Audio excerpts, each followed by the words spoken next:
अस्सलामुअलैकुम। आज है 3 मई 2026, 3 मई 2026। आप देख रहे हैं आज की बात सेठी के साथ। मैं हूं सैयद आयशा नाज। मेरे साथ मौजूद है नजम सेठी साहब। अस्सलाम वालेकुम।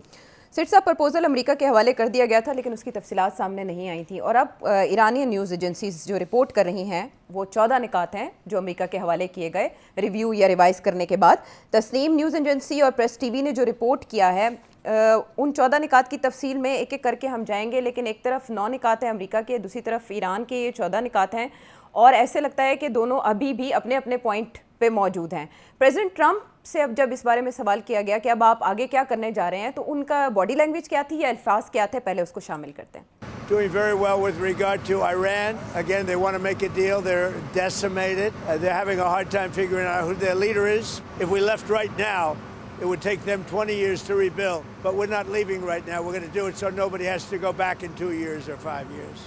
They told me about the concept of the deal. They're going to give me the exact wording now. Yeah.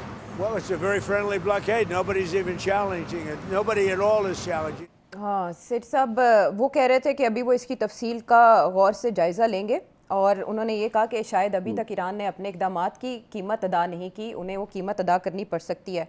अगर आप 14 निकात देखें ईरान के, तो उसमें हमें यूरेनियम अफजूदगी के मामले पे कुछ दिखाई नहीं देता, और दूसरी तरफ यूरेनियम अफजूदगी के मामले के अलावा कुछ दिखाई नहीं देता ख़ास।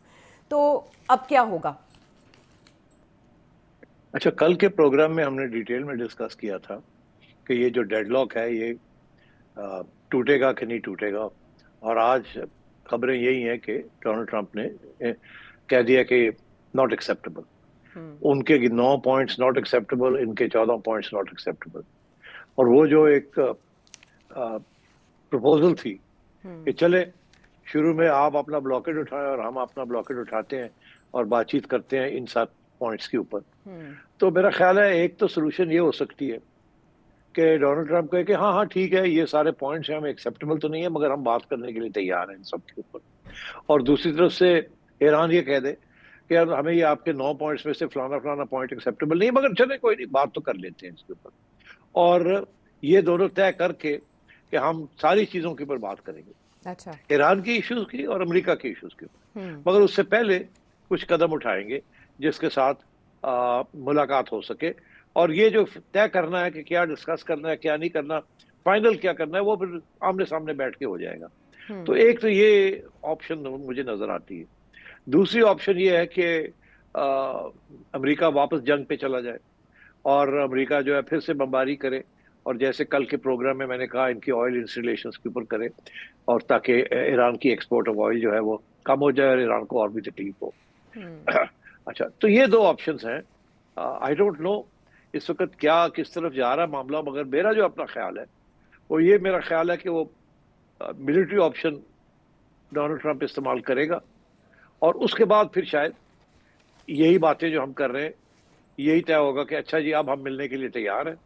और एजेंडे के ऊपर ये 2-3 इश्यूज हैं, और 14 नहीं है और 9 नहीं है, 2-3-4 इश्यूज हैं। इनको डिस्कस करेंगे, यहाँ से बाकी इश्यूज जो निकलेंगे वो फिर वहाँ डिस्कस करेंगे। तो ये तो अभी भी मैक्सिमम डिमांड्स हैं दोनों तरफ से। अच्छा, अब तो मुझे जो चीज़ का जो इंटरेस्टिंग चीज़ लग रही है वो ये है कि अमेरिका की, डोनाल्ड ट्रंप की जो पोजीशन है वो ये है कि ईरान को तकलीफ हो रही है, और तकलीफ की वजह से वो ये मुख्तलिफ ऑफर्स कर रहा है। और अगर तकलीफ को बढ़ाया जाए तो शायद ईरान कोई अच्छी डील हमें दे दे।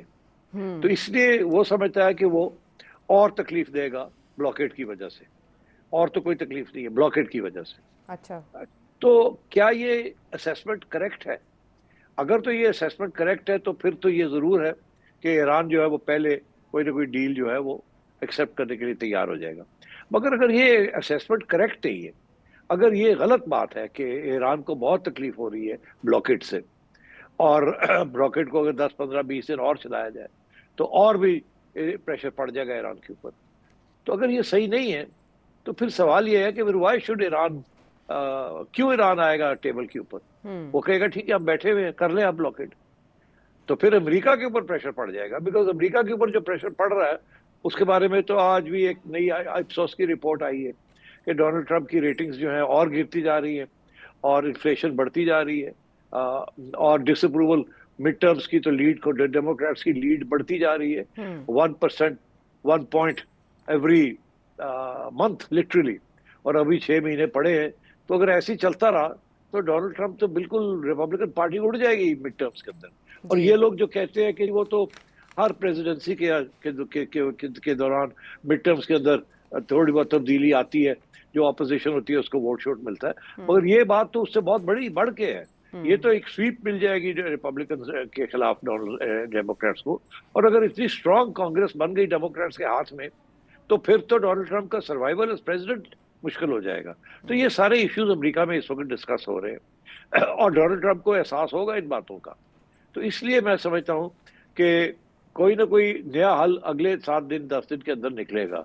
या तो एक नई एग्रीमेंट होगी कि अच्छा जी, दोनों साइड ने एग्री कर लिया कि ये पॉइंट्स डिस्कस होंगे और बाकी नहीं होंगे, या सारे पॉइंट्स डिस्कस होंगे बैठ के, और या ये होगा सीज फायर एक्सटेंड हो जाएगी, या ये बातें अभी भी चलेगी 2 हफ्ते और, क्योंकि अमेरिका ये समझता है कि ईरान को तकलीफ देनी है ब्लॉकेड की वजह से, या फिर अमेरिका जो है बमबारी करेगा और उसके बाद वापस टेबल के आने की कोशिश करेगा।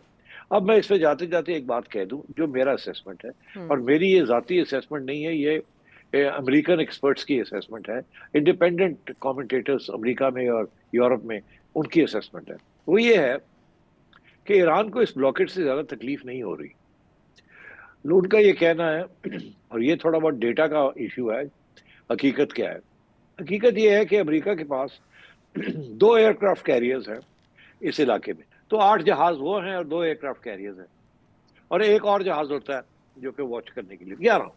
ये जो 11 है ये तो सिर्फ एयरक्राफ्ट कैरियर्स को प्रोटेक्ट करने के लिए, ये बाकी डिस्ट्रॉयर्स और फ्रिगेट्स जो है वो इधर उधर नहीं हो सकती। तो ये तो ईरानियन टैंकर्स को इंटरसेप्ट नहीं कर सकते, ये तो अपने आप को दूर बैठे हुए बचा के अपने आप को, एयरक्राफ्ट कैरियर्स को। अच्छा, बाकी और इसके अलावा कौन सी नेवी है? उनका एक्सपर्ट्स का ये कहना है कि 11 और जहाज है अमेरिका के पास इंटरसेप्शन के लिए, इससे ज्यादा नहीं है इस इलाके में। अच्छा, अब उनका ये कहना है कि 11 जहाज, अगर 11 ईरानियन जहाज आ रहे हैं टैंकर्स, तो उनको एक डिस्ट्रॉयर जो है वो एक के पीछे लग के उसको रोक लेगा, उसको रोक के सीज कर लेगा। तो अगर 100 आ रहे हैं तो फिर क्या करेगा, या 50 आ रहे हैं तो क्या करेंगे? बाकी तो निकल जाएंगे, हर एक के पीछे तो नहीं जा सकते ना, वो तो फिर निकल जाते हैं आगे जी। तो ये 11 जो है ज्यादा से ज्यादा किसी एक दिन ये 11 ईरानियन टैंकर्स को रोक सकते हैं, इससे ज्यादा नहीं रोक सकते। तो वो तो ये कह रहे हैं कि इस वक्त जो खबरें मिल रही हैं, और जो अमेरिका जिसके ऊपर तबसरा नहीं कर रहा और जान के नहीं कर रहा, क्योंकि उन्हें पता है कि लाइन पिट गई है, वो ये है कि ईरान क्या गल्फ से जिन जहाजों को ईरान ओके कर रहा है वो तो 100 के करीब है, 100 के करीब टैंकर्स गल्फ से जा रहे हैं। कुछ ईरान को पैसे दे के जा रहे हैं, कुछ ईरान के अपने हैं जो तेल ले जा रहे हैं वहां से, और अमेरिका को ये नहीं पता कि कौन से जहाज हैं जो कि ईरान का तेल ले जा रहे हैं, क्योंकि सारे जहाज जो है वो जरूरी नहीं है जो कि वो ईरानियन पोर्ट से निकले, उनको ट्रैक करना इतना आसान नहीं है, और अगर कर भी लें उनको ट्रैक, तो अगर 30-40 जहाज जा रहे हैं ईरान से, या 20 भी जा रहे हैं, तो उनको आधे से ज्यादा उनमें से निकल जाएंगे।